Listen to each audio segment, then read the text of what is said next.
Your husband will regret what he did, she said quietly, her hands typing furiously on her phone, the glow illuminating her face in the dim room.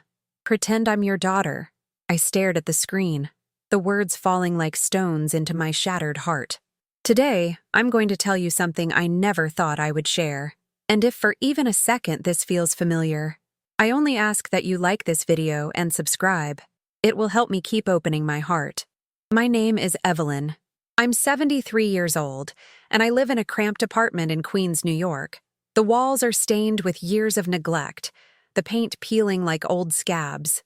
Outside my window, the endless grid of concrete stretches toward a sky that never seems blue anymore. The sounds of honking taxis and distant sirens have become the soundtrack to my loneliness. My days blur into one another like watercolors in the rain. I wake before dawn every morning. The coffee I brew tastes like burnt hopes, bitter and weak. I sit at my small kitchen table, staring at my phone, waiting for calls that never come. The silence in this apartment is deafening. It wraps around me like a suffocating blanket, broken only by the occasional creak of old floorboards, or the neighbor's television bleeding through thin walls. The lingering smell of lavender soap and aging paperbacks fills the air, but nothing can mask the emptiness that's consumed my home since my family slowly began slipping away. I keep fresh flowers on the windowsill, trying to bring life into this place, but they wilt faster than my hopes for reconciliation. That Tuesday morning in October, the rejection hit me like a physical blow. My daughter Angela had canceled yet another planned visit. No warning, no explanation, just a cold text message that read, "Can't make it today, Mom."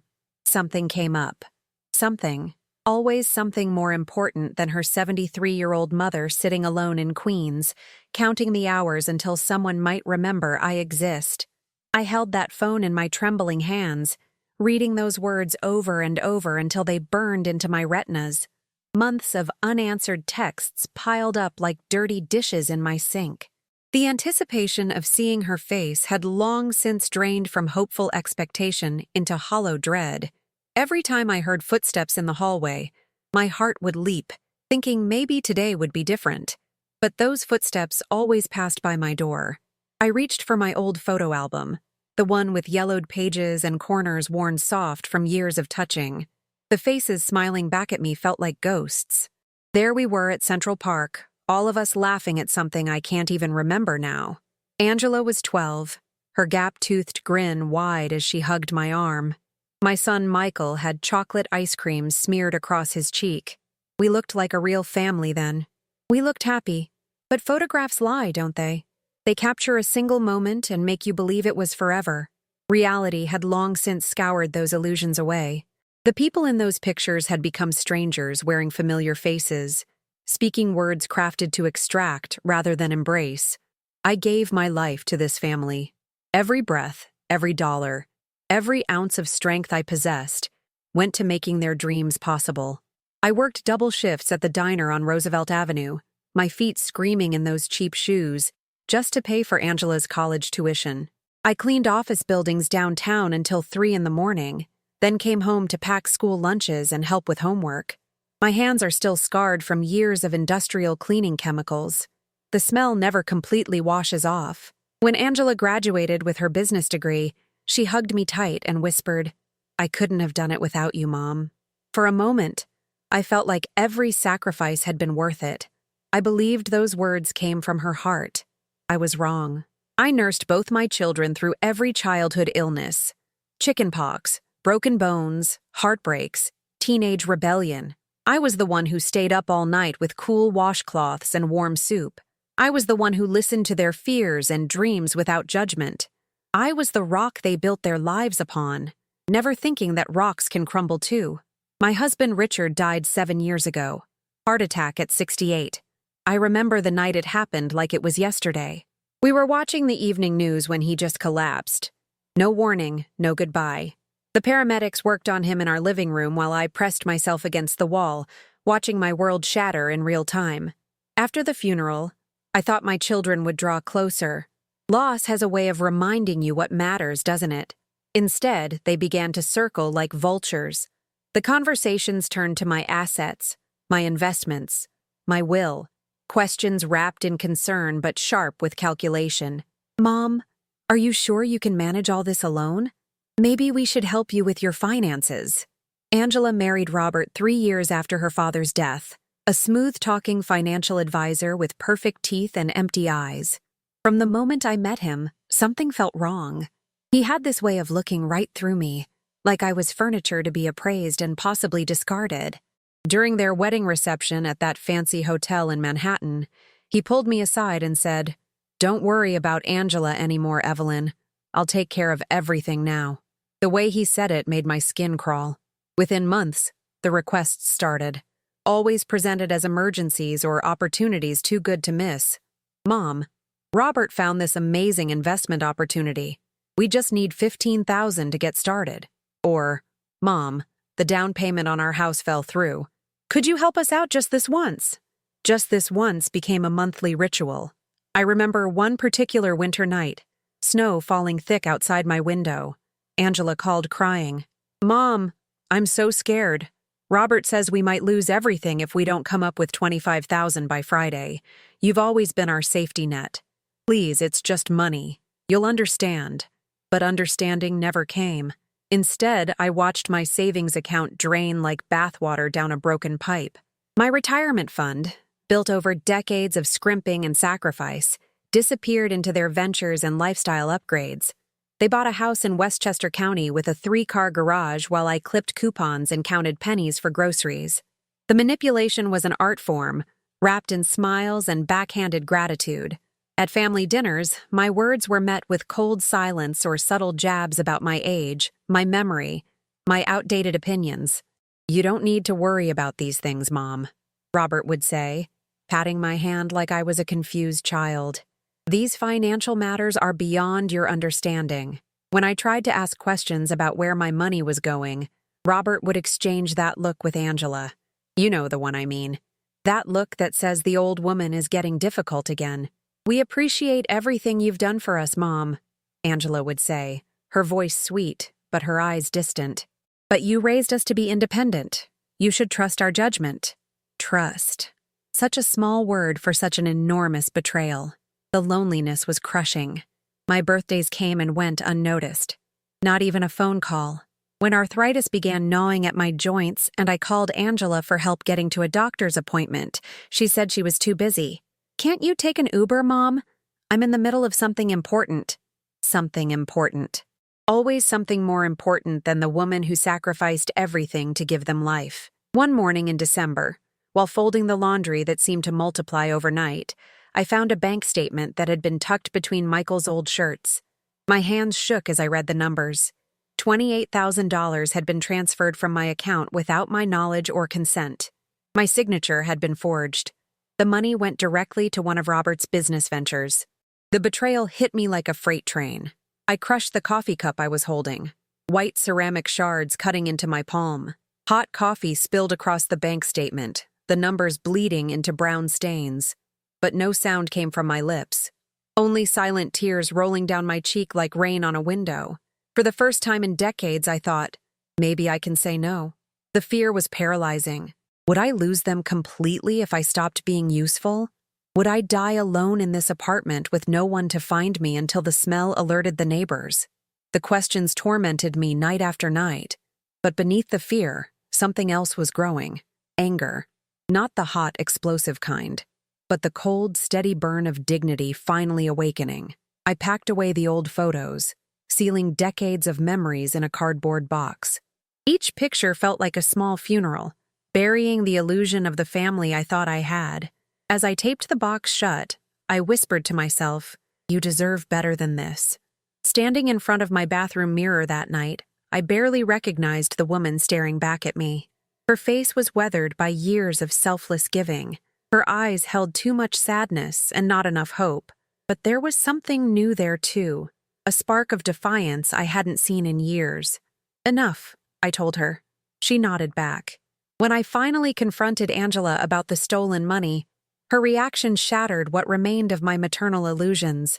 She denied everything, then brushed off my concerns like dust from her designer handbag. "Mom, you're being paranoid. We're family. We don't steal from each other." But I had the bank records. I had the forged signature. I had 28,000 reasons to know better. Robert was even worse. When I called their house, he answered with that syrupy tone he used when he wanted something. "Evelyn, you sound upset. Have you been taking your medication?" Sometimes medical issues can cause confusion about financial matters.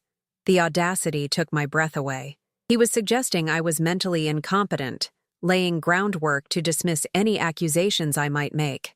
This wasn't impulsive greed. This was calculated, systematic theft from an elderly woman they viewed as a renewable resource. My son Michael wasn't much better.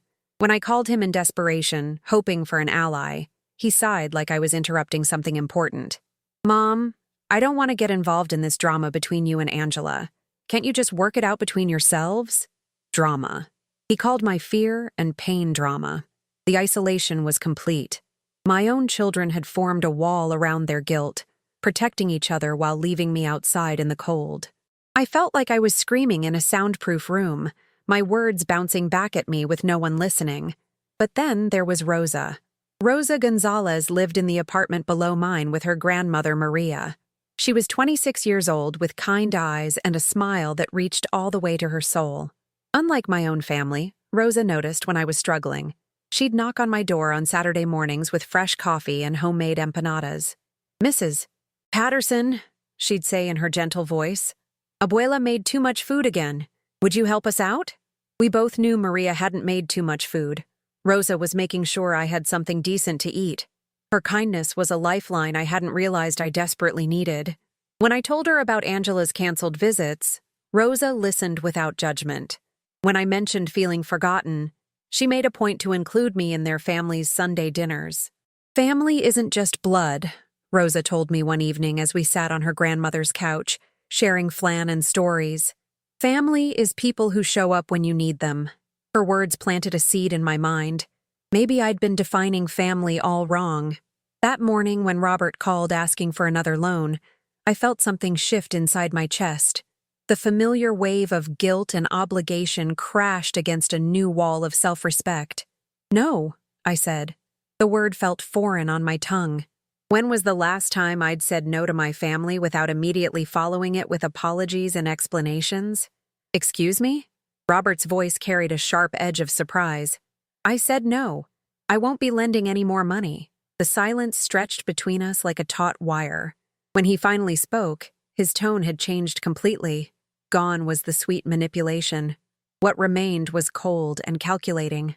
"Evelyn, I'm concerned about your decision-making lately.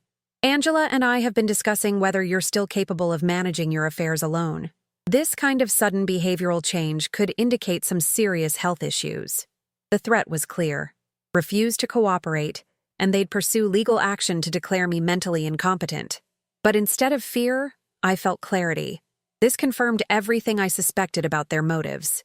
"Let me be perfectly clear, Robert," I said, my voice steady despite my racing heart. "I am 73 years old, not 7. I have been making decisions since before you were born. My mind is sharp. My finances are my own, and my generosity is no longer available to fund your lifestyle." I hung up before he could respond. My hands were shaking, but not from fear, from liberation. That afternoon, I did something I hadn't done in years. I took care of myself first. I locked my bank cards in a safety deposit box at Chase Bank on Northern Boulevard. I made an appointment with an elder law attorney that Rosa had recommended.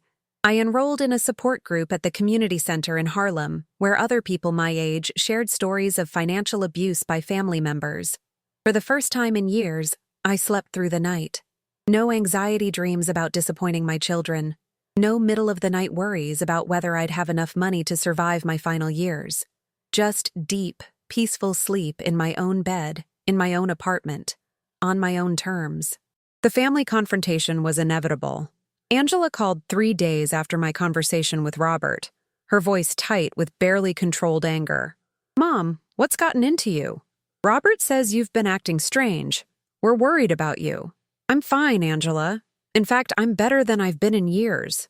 But you refused to help us with the business loan. That's not like you. Maybe the woman you thought I was never really existed. Maybe she was just someone who was too afraid to disappoint you to say what she really felt." The conversation deteriorated quickly. Angela accused me of being selfish, ungrateful, and mentally unstable. She threatened to have me evaluated by a psychiatrist. She reminded me of every sacrifice she claimed to have made for me, every time she'd visited when she could have been doing something more enjoyable. "We've put our lives on hold for you, Mom," she said, her voice rising. "We've included you in everything, made you part of our world, and this is how you repay us?" The gaslighting was masterful. In her version of reality, I was the problem. I was the one taking advantage. I was the one being unreasonable by wanting to keep my own money. When I didn't immediately apologize and restore their access to my accounts, Michael joined the campaign. He called that evening, his voice weary with manufactured concern. "Mom, Angela told me about your conversation. She's really worried about you. We all are. Dad always said you got confused when you were stressed. Using my dead husband's words against me was a particularly cruel touch. But I wasn't the same woman who would have crumbled under such manipulation 6 months ago. Your father never said that, Michael, and you know it. What your father did say was that I was the strongest woman he'd ever met. He said I could survive anything because I understood the difference between being kind and being a fool. He never said that either, Mom. Yes, he did. On our last anniversary before he died. He was worried about what would happen to me after he was gone. He said, 'Evelyn, don't let anyone mistake your kindness for weakness. Not even our children.'" Michael was quiet for a long moment.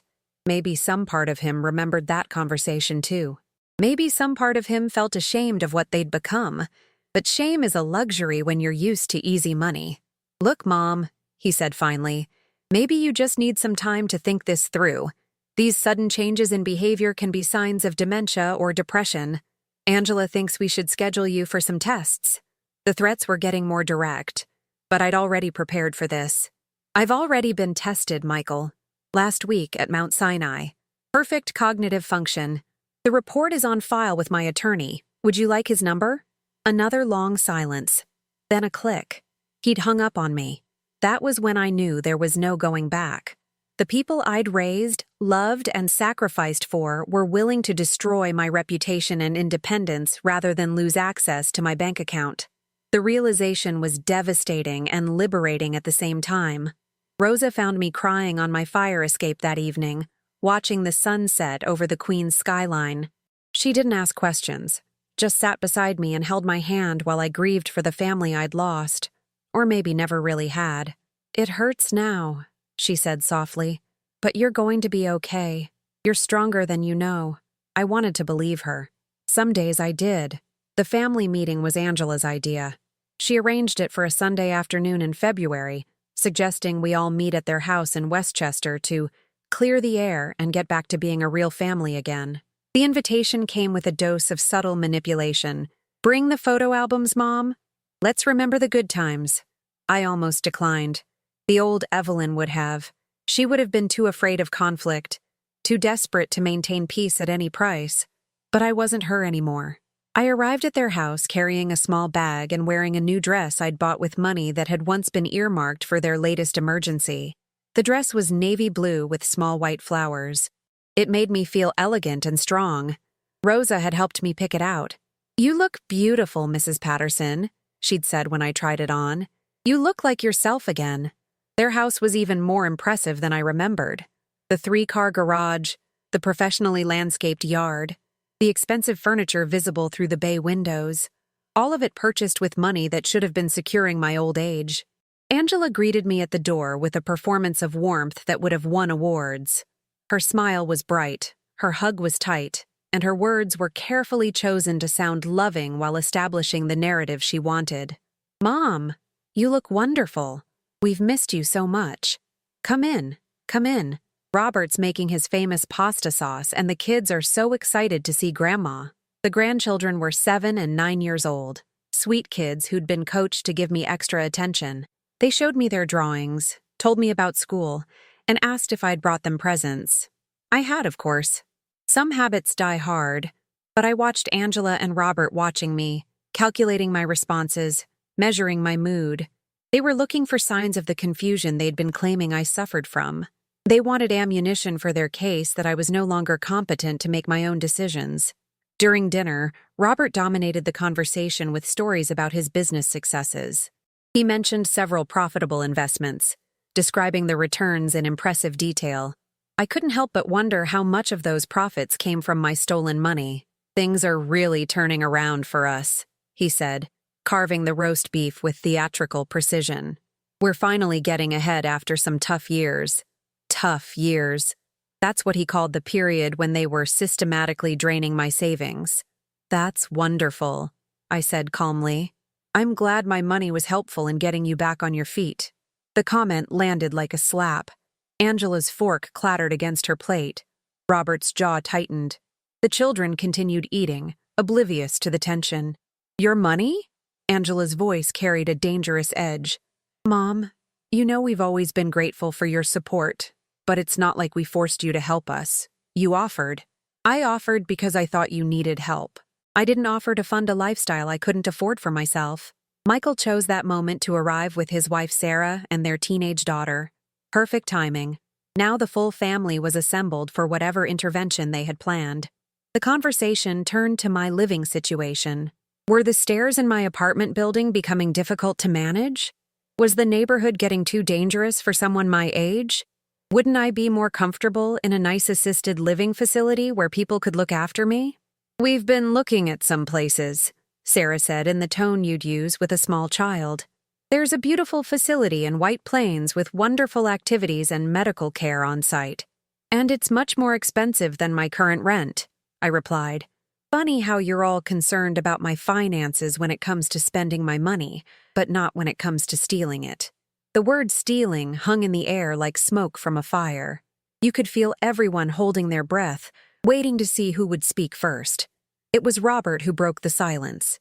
His mask of concerned son-in-law finally slipped, revealing the cold calculation underneath. "Evelyn, I think we need to address your increasingly paranoid and hostile behavior.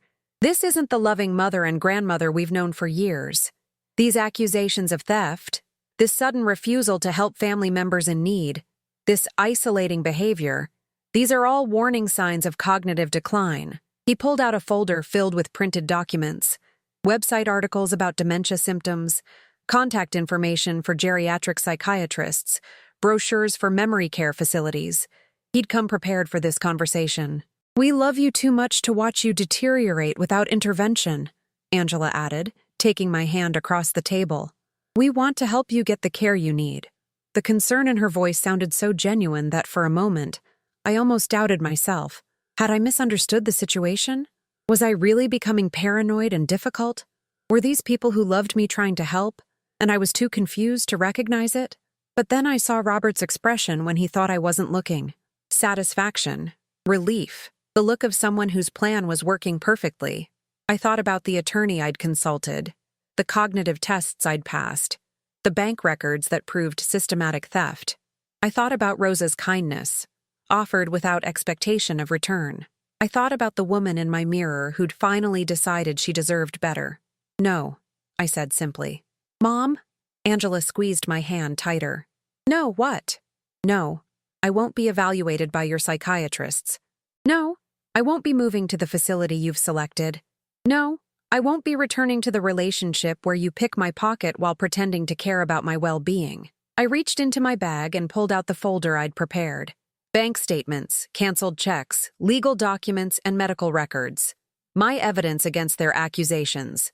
"I've been tested by my own doctors. My mind is fine. I've consulted with my own attorney. My legal rights are clear. I've changed all my passwords, moved my money to new accounts, and updated my will to reflect my new understanding of this family." I placed a document on the table. My new will, which left everything to legitimate charities and Rosa's family. The people who'd shown me genuine love without expecting payment. Angela's performance finally cracked. Her voice rose to a shriek. "You can't be serious. We're your children. This house, our kids' education, our whole life is built on the assumption that you'd be there for us. Built on the assumption that I'd continue allowing you to steal from me, you mean?" Robert stood up, his chair scraping against the hardwood floor. "Watch how you talk to my wife, you senile old bat. We've put up with your craziness for months, but this inheritance bullshit crosses a line." Michael finally spoke up. "Jesus, Mom. Do you realize what you're doing? You're destroying our family over money. Dad would be ashamed of you. Your father would be ashamed of children who prey on their elderly mother, I replied, standing to face them all. He'd be ashamed that I allowed it for so long. The scene that followed was ugly. Angela cried and pleaded. Robert threatened legal action and public humiliation. Michael accused me of being brainwashed by outsiders who didn't understand our family dynamics. Sarah tried to play peacemaker while protecting her own interests. The teenagers looked embarrassed and confused. Through it all, I remained calm. Not because I wasn't hurt, the pain was excruciating, but because I finally understood something crucial. Their anger wasn't about losing a mother or grandmother. It was about losing an income source. Before leaving, I performed one final symbolic act. I asked for the family photo from their mantelpiece, the one taken at Central Park all those years ago when I still believed love was unconditional. With all of them watching, I tore it slowly down the middle. Angela and Robert on one side, me and Michael on the other. Then I tore it again, separating myself from all of them. I will no longer buy love, I said, my voice clear and steady though my heart was breaking. Respect me or lose me. I walked out of that house and drove back to Queens, my hands shaking on the steering wheel but my soul lighter than it had been in years. The retaliation came quickly. Within a week, rumors were circulating through our church community. I was said to be suffering from dementia. I'd been financially irresponsible and was blaming my children for my own poor decisions. I'd become bitter and unstable in my old age. Angela had crafted the lies carefully, playing the role of the concerned daughter whose mentally ill mother was making wild accusations. She shared selective details about our confrontation, painting herself as the victim of my delusional paranoia. The whispers followed me to Sunday services. Former friends avoided eye contact. People who'd known me for decades suddenly treated me like I might say something embarrassing at any moment. The isolation was intended to break me, to force me back into the family dynamic where I'd be grateful for any scraps of attention they threw my way. But something surprising happened instead. I discovered I could handle their worst efforts to destroy me. Sitting in my small living room that Sunday afternoon, with rose-colored curtains catching the February light, I felt a strange sense of peace. The lies hurt, but they couldn't change the truth. The rejection stung, but it couldn't steal my newfound dignity. I didn't argue or defend myself. I wasn't silent from shame, but from strength. I had nothing to prove to people who'd chosen lies over investigation, gossip over compassion. Their quick acceptance of these accusations revealed more about them than about me. Rosa knocked on my door that evening, as she'd been doing regularly since the family confrontation. She brought tea and homemade cookies, but more importantly, she brought witness to my sanity and kindness. "Mrs. Patterson," she said as we sat at my kitchen table, "my grandmother wants you to know that anyone who knows you knows those stories aren't true. We see how you are. We know who you are." Her faith in me mattered more than all of my family's accusations combined. This young woman and her grandmother had observed me in my daily life, not just at manufactured family gatherings designed to facilitate theft. They'd seen me struggle with arthritis but never complain. They'd watched me budget carefully, but still share fresh vegetables from the community garden. They'd witnessed kindness without agenda, conversation without calculation. "Thank you," I whispered, tears sliding down my cheeks. I needed to hear that today. That Monday morning, I took another step toward my new life. I enrolled in a painting class at the Golden Age Center in Brooklyn. I hadn't held a paintbrush since high school art class 57 years ago, but something about creating beauty from nothing called to me. My first painting was terrible. A lopsided vase with flowers that looked like they'd been drawn by a 5-year-old. But when I stepped back and looked at it objectively, I saw something precious, evidence that I was still capable of learning, growing, becoming.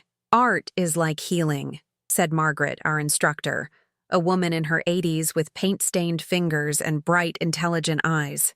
"You start with nothing but possibility, and you create something that wasn't there before."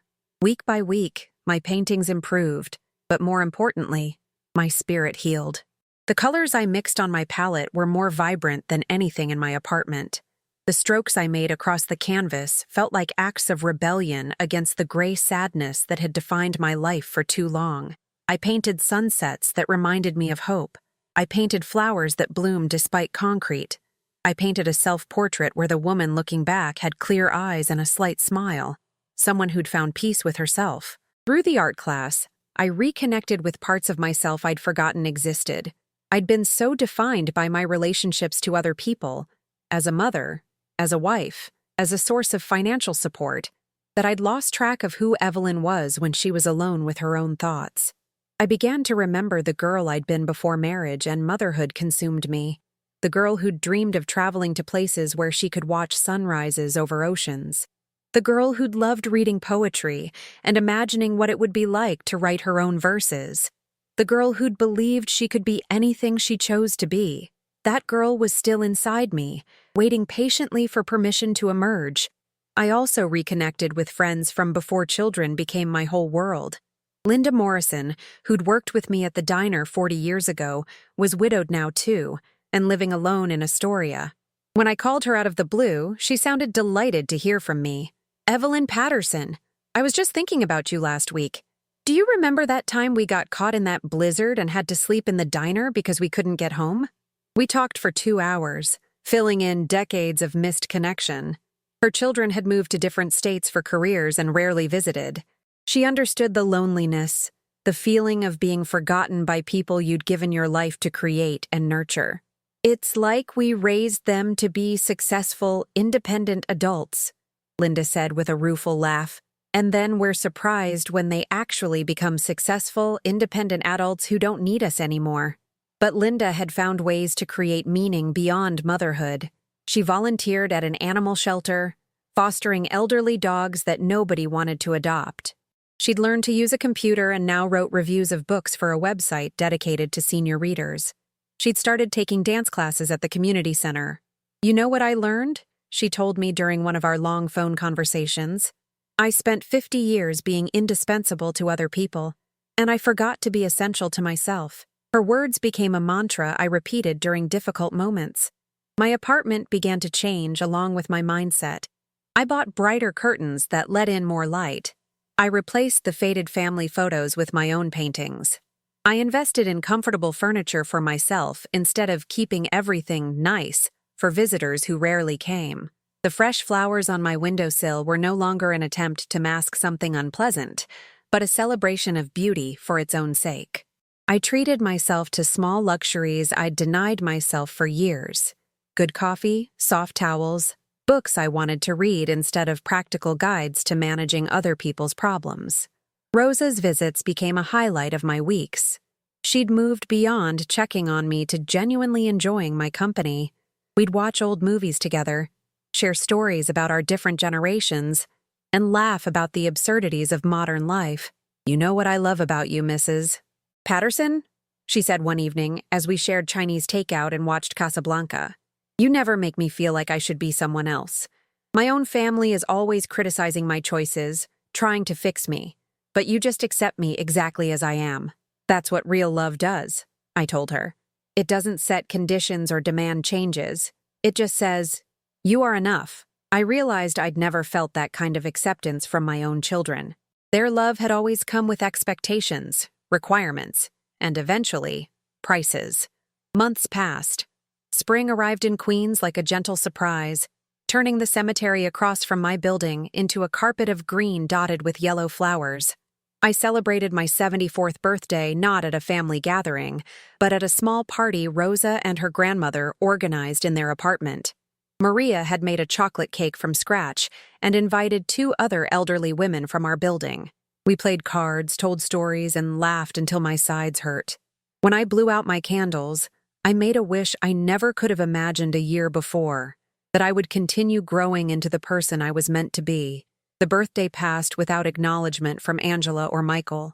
No cards, no calls, no messages. A year ago, their silence would have devastated me. Now it felt like confirmation that I'd made the right choice. People who truly love you don't disappear the moment you develop boundaries. That summer, I did something I'd dreamed about for decades. I booked a trip to Italy. Not a family vacation where I'd spend my time and money making sure everyone else was happy, but a solo journey designed entirely around what I wanted to see and do. The travel agent, a kind woman about my age, helped me plan an itinerary that included art museums in Florence, cooking classes in Tuscany, and quiet mornings at cafes in Rome where I could people watch and write in the journal I'd started keeping. "Good for you," she said as we finalized my reservations. "I see too many women your age who think their traveling days are over just because they're alone. Some of the best adventures happen when you're old enough to know what you really want." I bought a suitcase from Macy's, bright red because it made me smile. I filled it with comfortable walking shoes, a new wardrobe in colors that complemented my gray hair, and art supplies so I could paint the landscapes I'd be seeing. Standing in my bedroom, looking at that packed suitcase by the door, I felt something I hadn't experienced in years: excitement about the future. The evening before my departure, I walked through my neighborhood one more time, seeing it with fresh eyes. The bodega where Mr. Kim always asked about my health. The community garden where volunteers from a dozen different countries worked side by side, growing flowers and vegetables. The playground where children spoke Spanish, English, Korean, and Arabic while playing the same games kids have played forever. This was my community now. Not the family that had discarded me when I stopped being useful, but the neighbors who'd noticed when I started smiling more, who'd celebrated my small victories and offered comfort during my struggles. I thought about the woman who'd lived here a year ago, counting the hours until phone calls that never came, measuring her worth by other people's attention, dying slowly from the poison of relationships that took without giving back. She felt like a stranger to me now. On the plane to Rome, as we lifted off from JFK Airport and I watched Queens disappear below us, I opened my journal to write about this moment. The blank page felt like a promise, space for whatever story I wanted to tell next. "Dear Evelyn," I wrote to myself, "you are 74 years old, and your life is just beginning." Italy was everything I'd hoped it would be and more. I stood in the Sistine Chapel and cried at the beauty humans could create. I learned to make pasta from a grandmother in Florence who reminded me that nurturing others could be joyful when it came from love rather than obligation. I sat in gardens in Rome, painting watercolor sketches and feeling connected to something larger than family drama or financial anxiety. Most importantly, I discovered I enjoyed my own company. Without the constant noise of other people's needs and demands, I could hear my own thoughts clearly for the first time in decades. I learned that I was funny, genuinely funny, not just going along with other people's jokes. I learned that I was curious about history, passionate about art, and surprisingly good at navigating foreign cities with nothing but a phrasebook and determination. I stayed in small hotels where the owners treated me like a welcomed aunt. I ate meals at sidewalk cafes where strangers invited me to join their conversations. I took photographs not to prove I was there, but to remember moments of pure happiness. When I returned to Queens 3 weeks later, I brought more than souvenirs.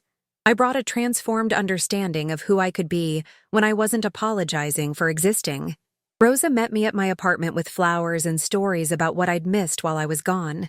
As I unpacked my suitcase, showing her the paintings I'd done and the small gifts I'd brought back, I realized something beautiful. She was genuinely happy about my happiness. No jealousy, no calculation, no hidden resentment about what my trip had cost or what it meant about my priorities. "You look different," she said, studying my face with the same attention she'd once used to assess my sadness.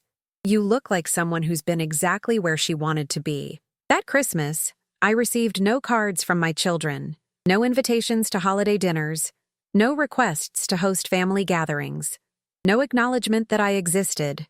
The silence was complete. Instead, I spent Christmas Eve with Rosa's extended family. A warm, chaotic gathering where 3 generations crowded into Maria's apartment, sharing food and stories in 2 languages.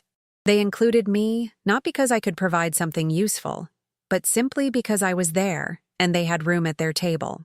On Christmas morning, I called Linda to compare notes on our first holiday season as truly independent women. We laughed about how strange it felt to wake up without obligations, to make decisions based purely on what we wanted to do. "Do you ever miss them?" she asked, meaning our children, the complicated relationships we'd both walked away from. "I miss who I thought they were," I said after considering her question carefully. "I miss the family I believed we had, but I don't miss the anxiety, the financial drain, or the constant feeling that I wasn't good enough. That's the difference between missing someone and missing an illusion, Linda replied. It took me way too long to learn the difference. As I write this, 18 months have passed since the day I first said no to Robert's request for money. I'm 75 now, and I've never been happier or more at peace. My apartment has become a place of joy rather than waiting. The walls are covered with my paintings, some good, some terrible, all evidence that I'm still growing and learning. My bookshelves hold novels I've chosen for myself, not self-help guides about managing difficult family relationships. I've started volunteering at a literacy program, teaching adults to read, working with people who are hungry to learn, grateful for patience, and excited about possibilities, reminds me daily that human connections can be beautiful when they're based on mutual respect rather than exploitation. Rosa finished her nursing degree last month, and I attended her graduation ceremony. Sitting in that auditorium, watching a young woman I've come to love accept recognition for her hard work, I felt something I'd never experienced with my own children: pride without ownership, joy without strings attached. My financial situation has stabilized now that I'm not funding other people's lifestyles. I've been able to rebuild my retirement savings and even set aside money for future travel.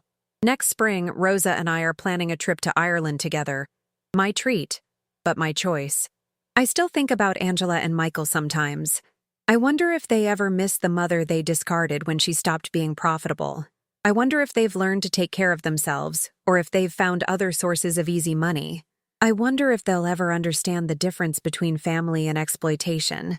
But mostly, I don't wonder about them at all. Instead, I think about sunset over the Mediterranean, about the perfect orange I mixed on my palette last Tuesday, about the book I'm reading and the dream I had last night about learning to tango.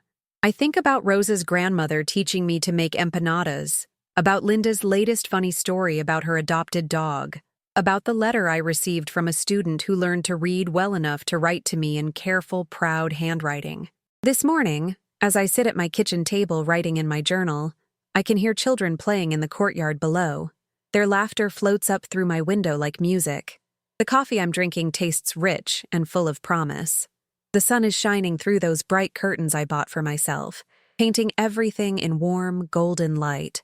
I am 75 years old, and I am finally living my own life. The woman who used to sit in this same chair, waiting for phone calls and measuring her worth by other people's attention, feels like someone I once knew, but have grown beyond.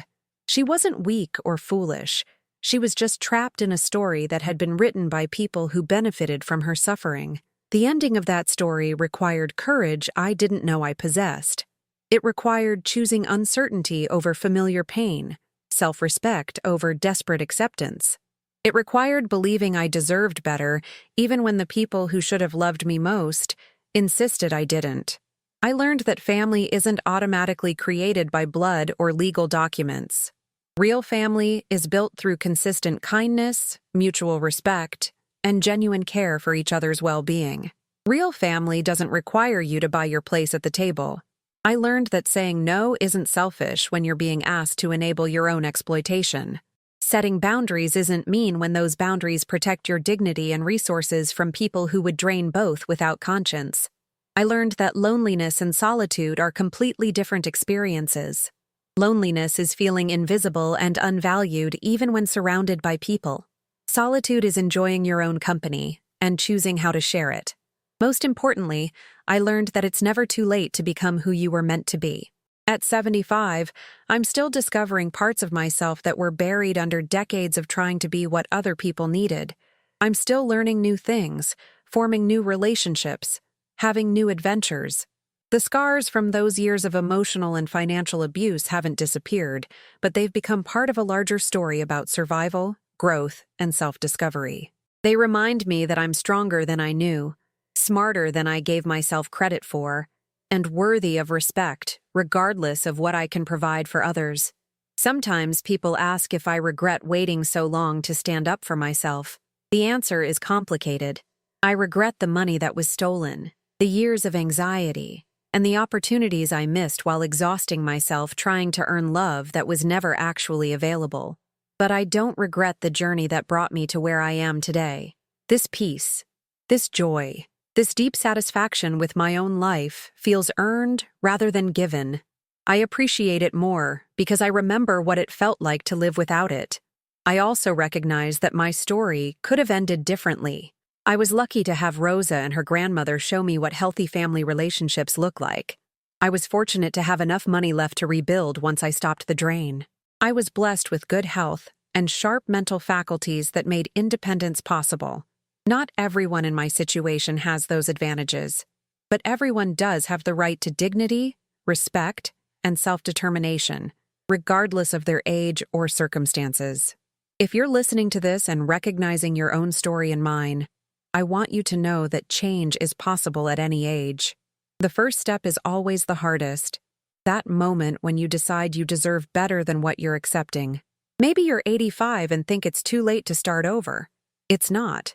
Maybe you're worried that setting boundaries will leave you completely alone. Maybe it will, temporarily.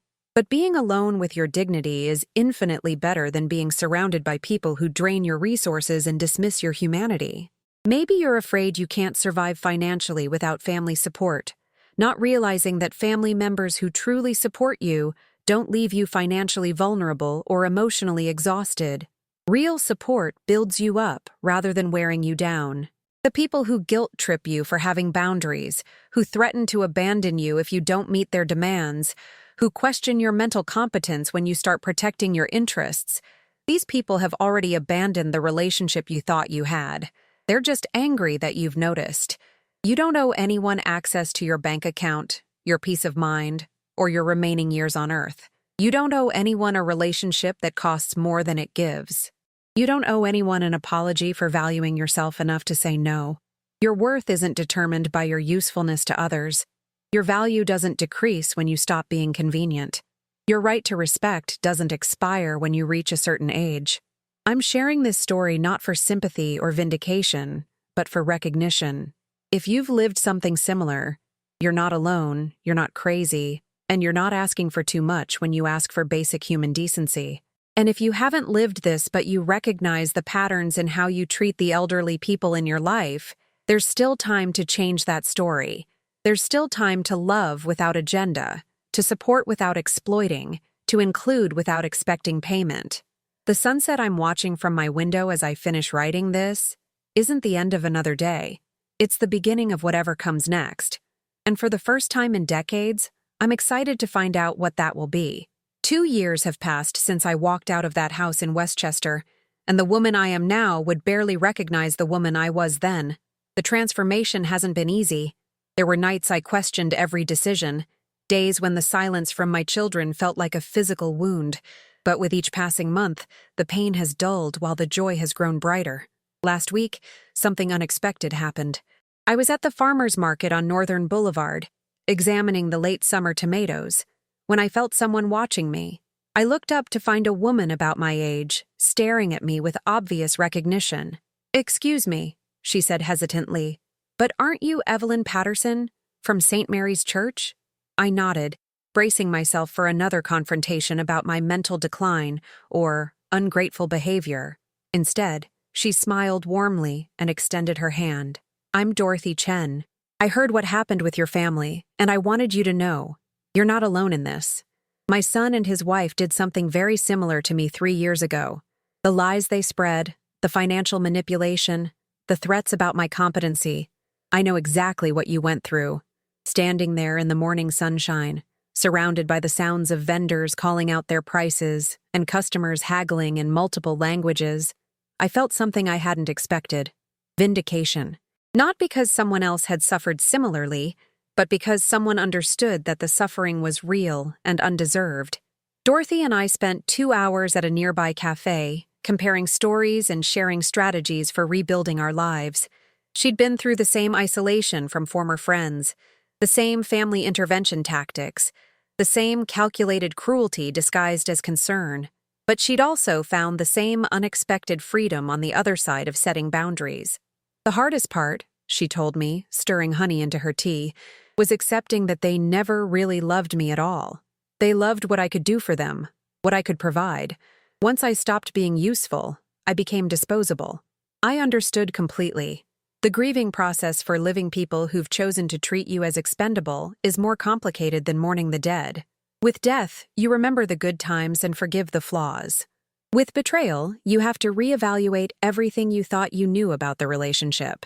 Dorothy introduced me to a support group she'd discovered, elderly people who'd been financially abused by their own adult children. We met monthly at the community center in Flushing, and I was shocked to learn how common our experiences were.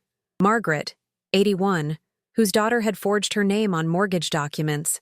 Frank, 79, whose son had convinced him to sign over power of attorney and then liquidated his life savings. Anna, 73, whose 3 children had moved in with their families, claiming to be helping, while systematically isolating her from outside contact and draining her bank accounts. Each story was different in its details, but identical in its emotional architecture. Trust exploited, kindness weaponized, age used as justification for denial of basic respect and autonomy. And yet, every person in that circle had found the strength to break free and build something better from the wreckage. Our meetings became more than therapy sessions. They became workshops in radical self-care. Margaret taught us about elder law and how to protect our assets from future exploitation. Frank, a retired accountant, helped us understand investment strategies that could make our money work more effectively. Anna, who'd been a social worker before retirement, guided us through the process of rebuilding social connections and learning to trust our own judgment again. I contributed my own discoveries: how to travel solo safely, how to find meaning through volunteering, how to create beauty through art even when your hands shake and your eyes aren't what they used to be. We became a chosen family, bound not by blood or obligation, but by shared understanding and mutual respect. Through this group, I met James Morrison, no relation to my friend Linda, despite the shared surname. James was 78, a widower whose 2 sons had systematically stolen nearly $200,000 from him over a 5-year period. When he finally confronted them, they'd had him involuntarily committed for psychiatric evaluation, claiming he was becoming paranoid and delusional. Took me 6 months to convince the doctors that my paranoia was actually reasonable fear based on documented theft, he told me with a wry smile during one of our coffee dates that had evolved naturally from group meetings. Turns out being afraid of people who are actually stealing from you isn't a mental illness. It's good sense. James had been an English professor at Queen's College for 40 years. His love of literature and mine of art created an immediate connection, but it was our shared understanding of family betrayal that built the foundation for something deeper. We weren't looking for romance. We were too old and had been through too much for such nonsense, or so we told ourselves. But we found companionship, intellectual engagement, and the comfort of being understood without explanation.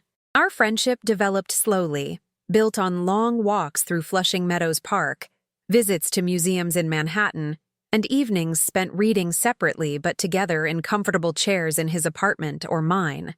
Rosa teased me gently about my boyfriend, but she seemed genuinely happy that I'd found someone who treated me with the respect and kindness I'd finally learned to expect. "You're different when he's around," she observed one evening after James had left following dinner at my place. "You laugh more. You seem lighter." She was right. With James, I could be entirely myself, the woman I'd become, not the woman I'd been trained to be. He never asked me for money, never questioned my decisions, never suggested I was too old or too emotional or too anything.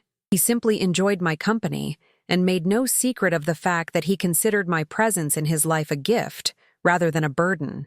When winter came again, my second winter of independence, I realized I was no longer measuring time by the absence of my children's calls, but by the presence of new experiences and relationships. I'd stopped checking my phone compulsively, stopped jumping every time it rang, stopped wondering what I'd done wrong when it remained silent. Instead, my days were full.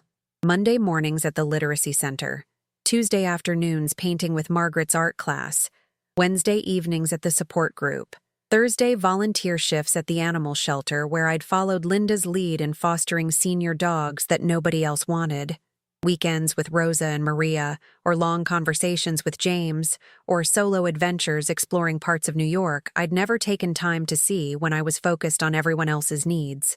I'd accumulated a small collection of foster dogs over the months, elderly animals with gray muzzles and gentle eyes who'd been abandoned by families who found them inconvenient. The parallels weren't lost on me, but rather than making me bitter, they filled me with purpose. These dogs needed someone to see their worth beyond their utility, someone to love them in their twilight years without conditions or expectations. Currently, I had 3.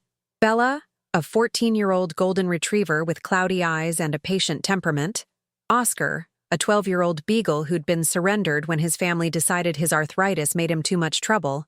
And Rosie, a 10-year-old mixed breed who'd spent 6 months at the shelter because potential adopters wanted puppies, not senior citizens. They followed me around my apartment like a gentle parade, content to nap in whatever room I was occupying, grateful for regular meals and soft voices and hands that petted rather than pushed away. Their simple needs and uncomplicated affection reminded me daily that love didn't have to be complicated to be real. James, who'd never been much of a dog person, gradually fell under their collective spell. "They don't want anything from you," he observed one afternoon as we sat on my fire escape watching Bella sunbathe. "They're just happy you exist." "That's the best kind of love," I replied, scratching Oscar's ears as he leaned against my legs. "The kind that doesn't require you to be anything other than yourself." Winter gave way to spring again, and with it came an unexpected contact. Not from Angela or Michael.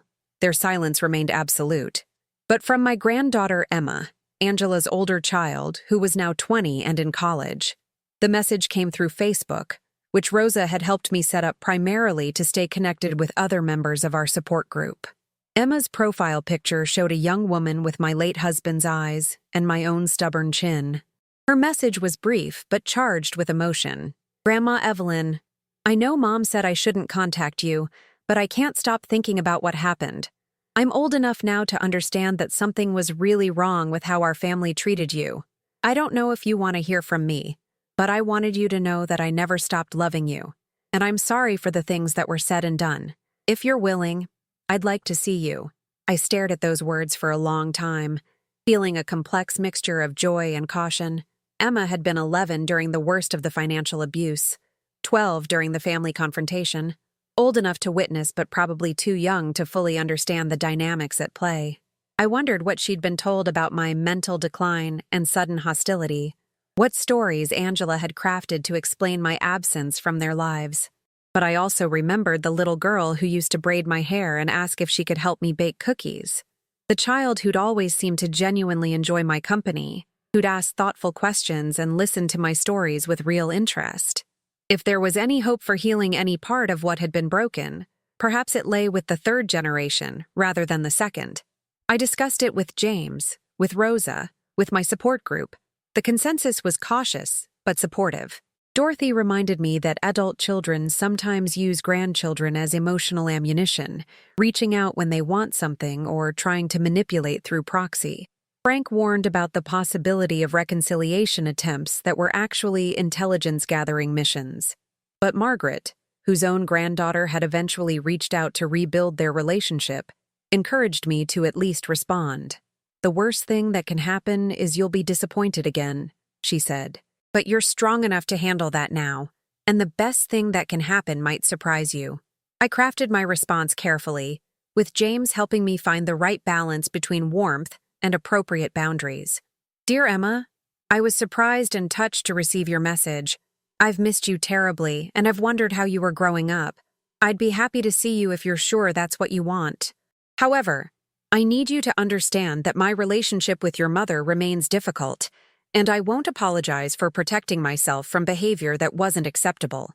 If you can respect those boundaries, I'd love to meet you for coffee and hear about your life." Her response came within an hour, and the eagerness in her words reminded me of the enthusiastic child she'd been. "I understand completely. I'm studying psychology now, and I think I understand a lot better what was really happening back then. Mom doesn't know I'm contacting you, and I don't think she needs to know unless you want her to. Can we meet next Saturday? I can take the train to Queens." The following Saturday, I waited in a cafe near the Elmhurst Avenue subway station, alternating between excitement and anxiety. I'd dressed carefully in one of my brighter paintings, A silk scarf Rosa had given me for my birthday, draped over a navy dress that made me feel confident and attractive. The 3 dogs were safely at home with James, who'd volunteered to dog sit and give me space for what could be an emotionally challenging reunion. When Emma walked in, I recognized her immediately despite the years. She'd grown tall and graceful, her dark hair loose around her shoulders, wearing jeans and a sweater that suggested casual confidence rather than deliberate appearance management. But it was her eyes that convinced me this was a genuine overture. They were bright with nervous anticipation, not calculating with hidden agenda. She saw me at almost the same moment and broke into a smile that erased 20 years and reminded me powerfully of Richard, her grandfather, who'd died when she was too young to remember him clearly. "Grandma Evelyn," she said, sliding into the booth across from me. "You look amazing. Really, really good." We talked for 3 hours. Emma told me about her studies, her plans to become a therapist specializing in family systems and elder abuse, her growing understanding of what had happened in our family. She apologized for her younger self's inability to understand or intervene, and for her mother's ongoing refusal to acknowledge wrongdoing. "I've tried to talk to her about it," Emma said, stirring her second latte slowly. "She still insists you became paranoid and difficult, that you turned against the family for no reason.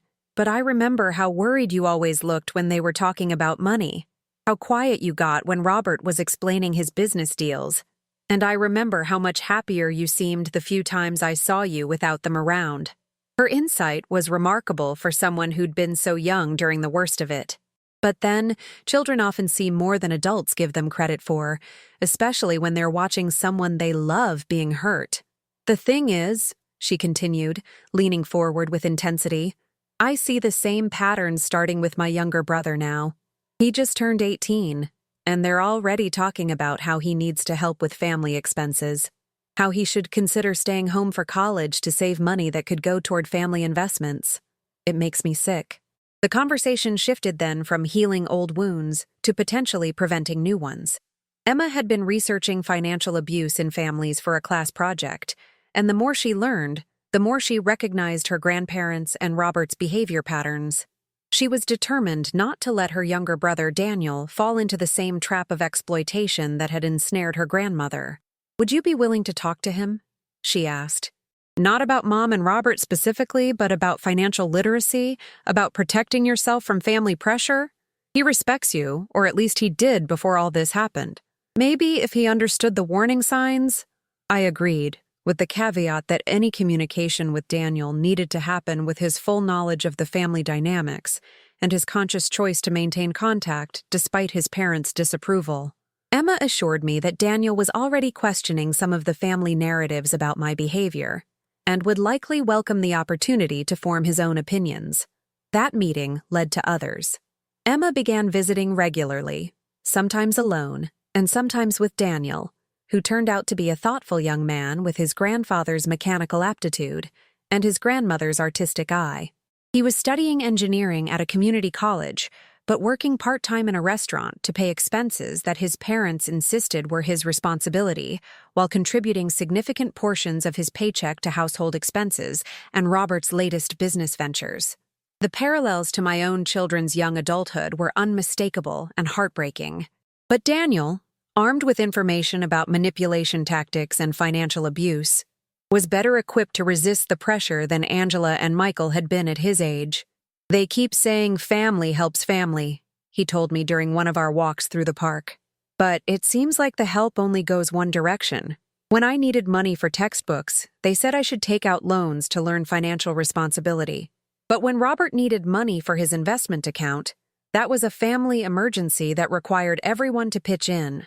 I helped him open his own bank account at a different institution from the family accounts, taught him about basic budgeting and financial planning, and most importantly, helped him understand that saying no to unreasonable demands wasn't betraying the family. It was preserving his future ability to genuinely help when help was actually needed. Through Emma and Daniel, I began to understand the broader impact of my decision to set boundaries. My refusal to continue funding Angela and Robert's lifestyle had forced them to make some difficult adjustments. The house in Westchester had been refinanced twice. Robert's business ventures had become more erratic and desperate. Angela had returned to work full-time, something she'd avoided for years by relying on my financial contributions. "They're not destitute," Emma clarified one day when I wondered aloud whether I'd been too harsh in cutting them off. "They're just living within their actual means for the first time in years. The adjustment has been hard, but it's also forced them to be more responsible and realistic about their finances." Still, there were consequences for the younger generation. Emma was taking out student loans and working part-time to pay for college expenses that might otherwise have been covered by grandparents' generosity. Daniel was delaying his transfer to a 4-year university until he could save enough money to avoid excessive debt. I struggled with guilt about their financial limitations, but Emma was surprisingly mature in her perspective. "Grandma, you're not responsible for our education costs. Our parents are. And if they'd been better about managing money instead of just expecting you to provide it, we'd be in better shape anyway. You giving us direct advice and emotional support is worth more than money that comes with strings attached." Her words helped ease the grandmother guilt I'd been carrying, but they also inspired me to find ways to support my grandchildren that didn't enable their parents' irresponsible behavior.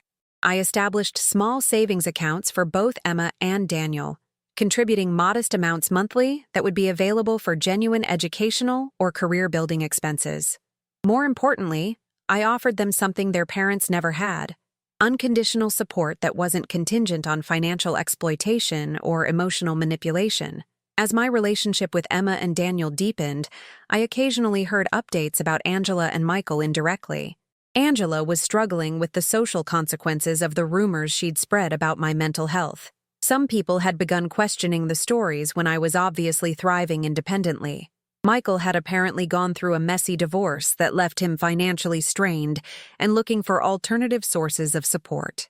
Neither had made any direct attempt to reconcile, but Emma mentioned that both had asked her about my condition and financial situation in ways that suggested they were testing the possibility of renewed contact for practical reasons. The idea that they might eventually come back into my life, seeking restoration of their former access to my resources, was both predictable and exhausting to contemplate. "What would you do if they actually apologized?" Emma asked me one day as we painted together in my apartment. She'd inherited some artistic ability and enjoyed our creative afternoons together. "It would depend on the apology," I said, considering the question seriously. "If they apologized for getting caught, or if they apologized for my reaction to their behavior, or if they apologized as a strategy to regain access to my money, then I'd politely decline to resume the relationship. But if they genuinely understood what they'd done wrong and were willing to make amends without expecting anything in return, then I'd consider limited contact with strong boundaries." The truth was, I wasn't sure I could trust myself to recognize the difference between a genuine apology and a manipulative performance. The scars from years of sophisticated gaslighting ran deep, and I'd learned to be skeptical of dramatic emotional appeals from people who had proven capable of weaponizing my love for them.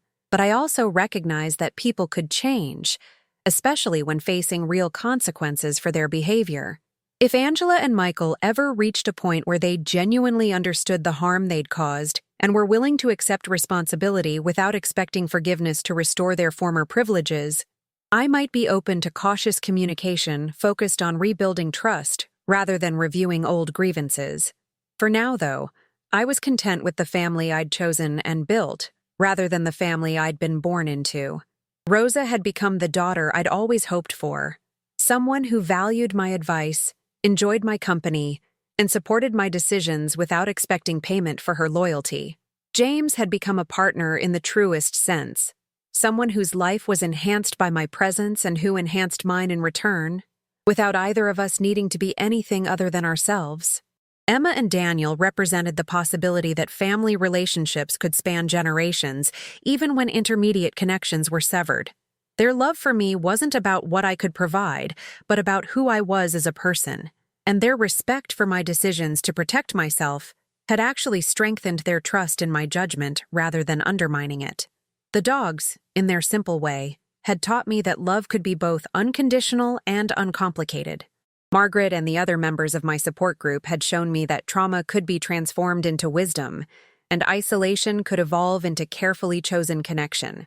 Linda had proved that lifelong friendships could survive decades of neglect and bloom again when tended with genuine care. All of these relationships shared common characteristics that had been missing from my connection with my own children: mutual respect, honest communication, appropriate boundaries, and love that didn't require constant proof of worthiness. They required investment of time and emotional energy, but they returned more than they asked for, leaving all parties enriched rather than depleted. As I finished writing this update to my story, sitting at my kitchen table on a Sunday morning with spring sunshine streaming through the windows and Bella sleeping at my feet, I felt something I'd never experienced before: complete satisfaction with my life exactly as it was. Not satisfaction born from resignation or settling for less, but satisfaction that came from finally getting what I'd always needed and deserved. I was 76 years old, financially stable, emotionally healthy, surrounded by people who loved me without agenda, living in a space that reflected my personality and preferences, engaged in meaningful work that utilized my skills and experience, and looking forward to whatever adventures the future might hold. The woman who'd sat in this same chair 4 years ago, desperately waiting for scraps of attention from people who viewed her as an ATM with feelings, seemed like someone from another lifetime. She hadn't been wrong to want love and connection. She'd just been looking for them in the wrong places and accepting counterfeits as the genuine article. The real tragedy hadn't been that my children didn't love me, but that I'd forgotten how to love myself. The real victory wasn't that I'd punished them for their behavior, but that I'd finally chosen to prioritize my own well-being over their convenience. Recovery from family abuse is possible at any age, but it requires the courage to imagine that you deserve better than what you're getting and the strength to act on that imagination, even when it means losing relationships you've invested decades in building. It requires learning to distinguish between loneliness and solitude, between family and exploitation, between forgiveness and doormat behavior. Most importantly, it requires understanding that your worth isn't negotiable, your boundaries aren't suggestions, and your remaining years belong to you alone. No one has the right to bankrupt your future to fund their lifestyle, regardless of their relationship to you or their skill at emotional manipulation. The sunset I'm watching now as I prepare to end this extended reflection isn't just the end of another day. It's a daily reminder that every ending makes space for a new beginning, and every choice to value yourself creates the possibility for others to value you too. Have you ever lived through something like this? Or do you know someone who has? Maybe you're in the middle of a similar situation right now, wondering if change is possible or if you're asking for too much by wanting to be treated with respect and dignity. I'd love to hear your thoughts and experiences in the comments below. Sometimes just knowing that someone else understands can make all the difference. If this story resonated with you, please give it a like and subscribe to this channel. Sharing these difficult truths isn't easy, but if it helps even one person recognize their worth and find the courage to demand better, then every moment of vulnerability was worthwhile. Your support helps me continue opening my heart and maybe reaching someone who needs to hear that their story doesn't have to end with sacrifice and sadness.